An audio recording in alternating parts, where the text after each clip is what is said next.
Bapak Ibu para kadang kinasih simbah-simbah lan adik-adik para rama suster bruder berkah dalem Gusti sugeng rawuh wonten ing PDSK channel menika.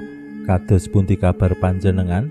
Mugi-mugi bagas kasarasan kesehatan kawilujengan tansah mengko kula panjenengan sami anggenipun kelampahi gesang ing dinten menika lan mugi-mugi lumantar panglimbang basa Jawi waosan Injil kula panjenengan sansaya saged gayuh iman kapitadosan ingkang leres lan mantep.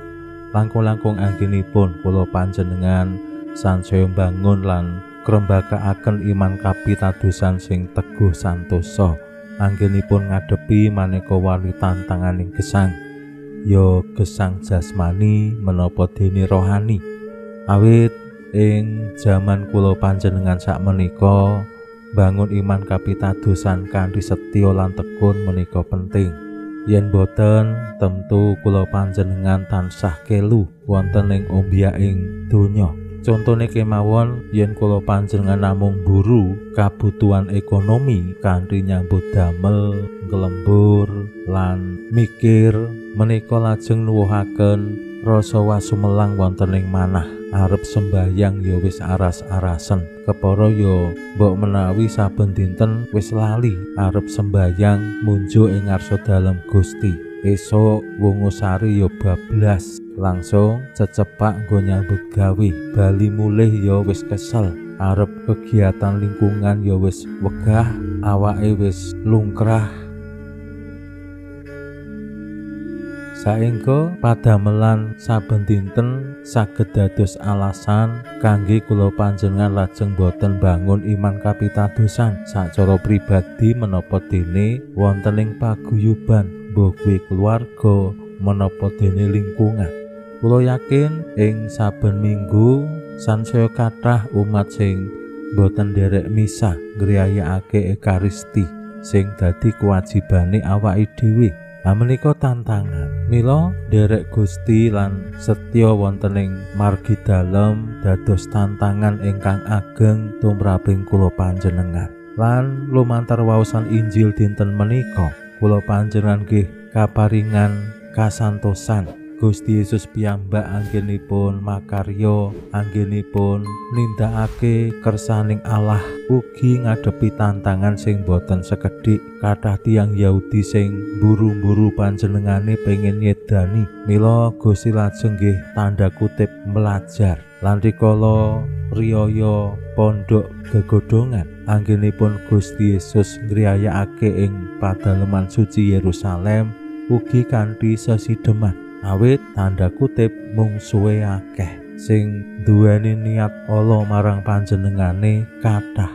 Nah menika tantangan ingkang dipun adepi Gusti Yesus. Ning napa lajeng Gusti Yesus nglokro utawi mutung utawi nggih lajeng boten aktif, ndelik, ndekem, angkrem wonten ing griya utawi wonten ing persembunyian. Gusti Yesus boten kados awake dhewe sing saben-saben awake dhewe ngrasa tantangane abot, ngrasa urip bebarengan ora nyaman, terus ora aktif, terus ndelik, terus sangkrem ana ing omah, ora peduli marang urip bebarengan. Pramila monggo kita pirengaken sabda dalem Gusti ing dinten menika lan kita wiwiti kanthi sembahyang sawetawis. Konjo ing asma dalem Yang Rama saha Yang Putra tuwin Yang Roh Suci. Amin. Suwawi sami munjuk Gusti Yesus sabda dalem Yang Rama ingkang sampun manjalma mugi karsa ngandika dhateng kawula wonten ing asepen ing telenging manah kawula. Kabeh kegiatan lan panglipur ingkang manjing ing sabda dalem kapenuhana kawula mawira ing kawicaksanan dalem. Mugi-mugi srana anggen kawula maos lan mirengaken sabda dalem kawula sansaya nunggil ing sampeyan dalem. Amin. Waosan Injil kapetik saking Injil Yohanes bab 7 ayat 1 ngantos dumugi 2 kalajengaken ayat 10, kalajengaken malih ayat selangkung ngantos dumugi 3 doso.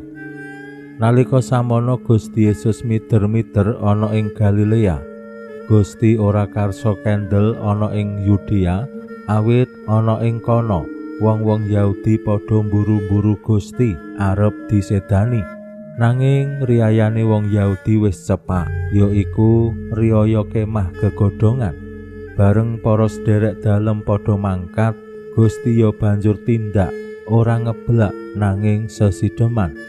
Nalika Gusti wis rawuh ing Yerusalem lan pinuju mulang, ana wong Yahudi sawetara sing padha kandha, hendak dudu panjenengane iki sing arep disedani. Gene malah ngandika ana ing ngareping umat lan ora ana sing nyaruwe apa-apa.